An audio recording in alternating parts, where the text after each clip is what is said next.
Assassin's Creed Odyssey has two conflicting design philosophies at its core. It wants to be fun, turn off your brain, romp through ancient Greece, and on the other hand, it wants you to think about its story and characters in great detail and take it all very seriously. It wants you to turn off your brain and it wants you to use your brain. Now, let me show you what I'm talking about by showcasing one of the worst cases of this in the questline Dagger to the Heart. Now, the basic premise for this questline is that there's someone called the Dagger ruling an island from the shadows. Cassandra tries to uncover this conspiracy and comes across this couple who are involved with the Dagger. They give you the location of the Dagger. You go and kill the Dagger, and then you return to the couple. As you return to the couple, you find that they've been taken hostage by the henchmen of the real Dagger. The one you killed was a decoy. And these henchmen are going to kill one of the hostages now. And, like the leader of the henchmen, makes you choose which one lives and which one dies. Now, I want to take you through my thought process as I first encountered this scene. Now, let's look at this. Let's look at the scenario.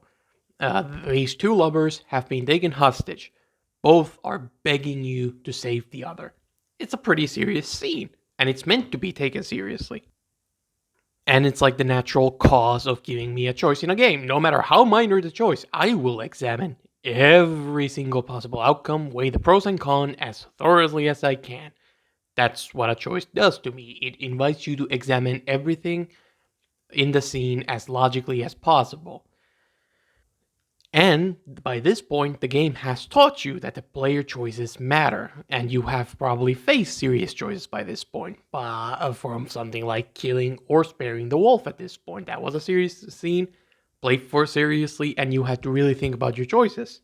And you might be feeling guilty by this point even.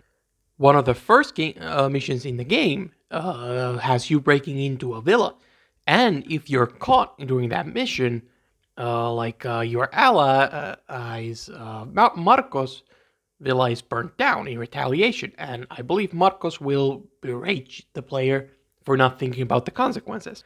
The game explicitly teaches you that choices matter, no matter when you are in the game, even unexpectedly. So you must think carefully what you're doing in gameplay and outside gameplay. They are connected fundamentally. So when you approach this hostage scene, that's how you're going to be thinking about it. This will matter, and you must take this very seriously. My personal reaction to this scene was that I analyzed the scene, the scenario, and my first thought was that I need to act immediately. I cannot give this guy the time to do anything wrong, so screw this guy and his stupid choice. I choose stab you in the throat.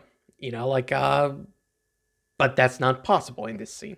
Okay, the game is not Fallout, where you can break away from conversation to take actions, nor is it a full proper RPG.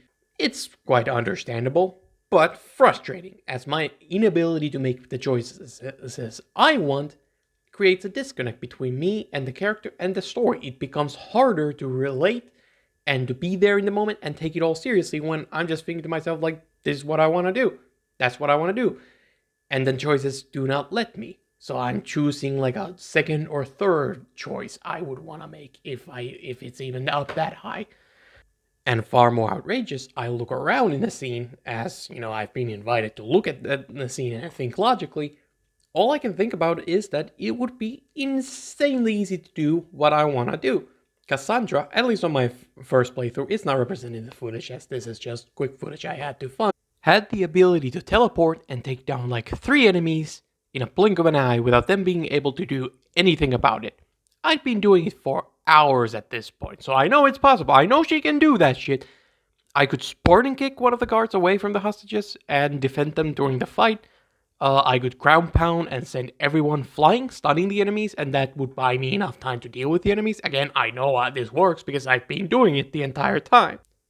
I could one-shot enemies with my magical arrows. I believe there's an ability that allows you to shoot multiple enemies at once. I believe, I'm not entirely sure because this was some time ago, but I think I had the ability to slow down the fucking time itself.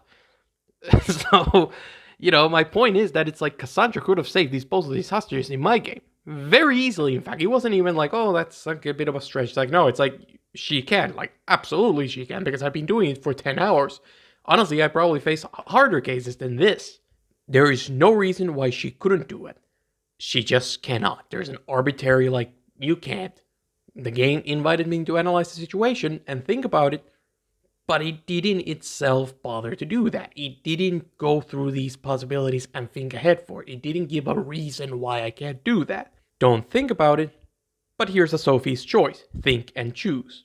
And then the scene goes on, and I'm finally allowed to do what I want to do.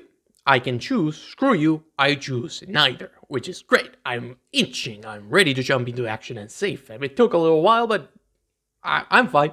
Let's do it, like, let's get ready, like my fingers ready on the trigger, ready to use my abilities. Now let's look how long it takes for anything to happen. I'll save them both, but you will die, dagger scum. Wrong answer. Skiros! Mistios getus Skiros! Telagapios! That's where they control Evia from! Stop them! You little...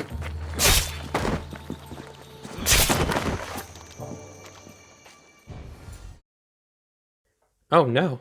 If only there was a demigod with godlike powers to slow down time, teleport, and one-shot an entire room. Oh well, there just wasn't enough time to save him. I'm not supposed to think about it. It's not serious. Just go with it. Turn your brain off. But remember, these 2 people are dead because of you. Here's a bunch of crying children. That's on you. That's your fault. Remember that. Another part that stood out to me in this scene is the tone. The tone is serious in this scene, of course. But the bad guy is extremely over the top. He's played like a cartoon villain, which, like to me, signals that it should be fun. But the scene isn't fun. It's sad, and it specifically is making me feel powerless. Like, it's kind of miserable. That's a tonal clash to me. And it's worth noting that this is the only guy in the entire game who acts like this. He's the only one who's voice acted this over the top. Nobody else comes even close. Like, the entire game, the voice acting is a little cartoonish, but this guy's like a unique case. He's so much more cartoonish than anybody else that it just like feels out of place. And I don't know how to feel about it. Am I supposed to take this guy seriously? Because his actions are super serious. Or am I supposed to enjoy how over the top the acting is? Because of the acting. It's ridiculous. It's silly. It's goofy. I don't think the scene quite knows what it wants from the player. I think the choices invite you to think about everything in the scene, but the game doesn't put enough time and care to make sure everything makes sense. It has a, it has this super comical super villain, and then it just throws in crying children all in the same scene. The reason for this disparity, I think, is quite simple. Odyssey prioritized quantity over quality during production.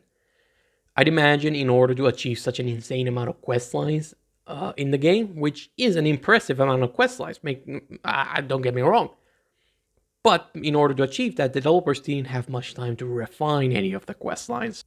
This specific quest line is one of the biggest in the game. It's multiple quests tied together. And it leads to, I believe, from what I remember, to one of the cultist members. So it should be an important quest. It should be a priority in the quest. You'd think that specifically would have an extra amount of polish to it, but it doesn't even have the most basic amount of polish to it. The entire scene feels like a first draft. You usually, like when you make, like a movie or write on anything, you complete a draft, and then you look at the draft, analyze it, you see the flaws, and then you start ironing them out through iteration. For example, like this scene, you would put it together. If this was the first draft, that would be fine, right? You would have this scene, and it's not perfect, but it doesn't need to be. Then you would just analyze the scene and be like, oh, the player could just use his powers to, solve the entire situation immediately. So, what is the simplest way to stop that from happening logically? Well, just place the hostages further away. Put them on a roof. Put them on a cliff. Just back up 40 feet and boom. The entire problem is gone. And now it's far more immersive, far more believable, and it stands up to scrutiny. It doesn't require almost any extra effort. It doesn't require extra animation. It doesn't require extra models or textures. It doesn't require any assets. It just requires you to look at the scene, be like, oh, that doesn't work, and then just place the characters in a different location.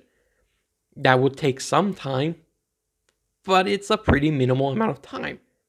But in a game like this that is trying to achieve such a ridiculous amount of quest lines, that is one of the things that it specifically brags about, that it takes as a pride.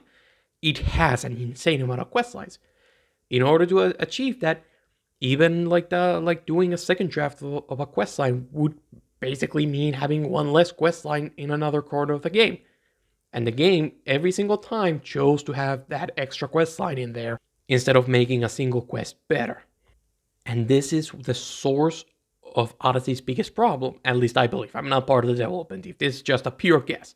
Maybe this is the 10th draft and somebody sat there and be like, yes, this is genius. I am. I'm so smart. You know, like, not to be mean, but I don't think that's what happened. I think it's just that the game chose that quantity over quality. And it's not a worthless decision. It's not an awful, always the wrong choice. But I think it really, there's a clear lack of polish, and it lacks that those iterations that I think a game needs to really be special. And in this game, it's kind of weird because usually the game's solution is that you have like a bunch of like important side quests, and then you have like the worst side quests. That's usually the solution. Some side quests get more time, so they feel important, and everything else kind of sucks. Odyssey, everything kind of is like this weirdly, like, I don't want to say it sucks, that sounds mean. I don't mean that they're all bad. This is not a terrible game or anything, but everything lacks polish. Nothing feels particularly good. When a side quest ends up being good, I feel like it's just a good first draft, not a full, amazing quest line. And honestly, it's been years since I played Odyssey for the first time, and I'll be honest, I don't remember most of these quest lines. Like, I can remember Witcher 3, like dozens of quest lines for that game. I can't remember almost any of the quests in this game. When I went through this again, I genuinely was shocked. Like, oh, like this was a quest line, this was a quest line. I don't remember any of these locations. And I think it really comes down to polish more than anything. And just to highlight that this is not just a one-off thing, I want to bring up another example. And that's the assassination of the wolf. You know, like this quest line, you befriend the Spartans, you fight them, and then you get to meet the wolf. You specifically, you alone are invited to meet the wolf in private. Then, you know, after you specifically have been handpicked, you walk past a bunch of Spartan guards in front of their faces to meet the wolf on a cliff. And it's a beautiful location. Like, it looks like the shots on that cliff look beautiful. It's a beautiful location, very well picked. But the entire Spartan army can literally see you up there. Look at this. Like you're in front of everybody. So, you know, you face a choice. Kill the wolf or spare him. Logically thinking, you know, you might say, you know, like I know I did. I want to kill this guy. I don't care. Like, I have no mercy in my characters. I like being brutal. But this is literally possibly the worst spot to assassinate this guy in front of his army after everybody knows I went there. I'm the only one there. You know, like, and to me, I remember that affected my choices. This isn't just a little detail. Like, this actually was the reason why I spared him on my first playthrough. Like, I have no mercy on the guy. I don't care about him. But it's just a stupid place to assassinate him. And, you know, like, logically, you would, you know, like, logically what should happen is that, you know, if you assassinate, you would struggle to escape the Spartans. And even if you did, you'd forever be wanted by Sparta. Like, these are not the kind of guys who forgive you. They're Spartans. They're literally these Spartans. You know, like, I don't want Spartans as my permanent enemy. I don't want no Spartan landed on me. This is a logical way of thinking. But the game doesn't work logically. Because if you kill the wolf, nobody notices.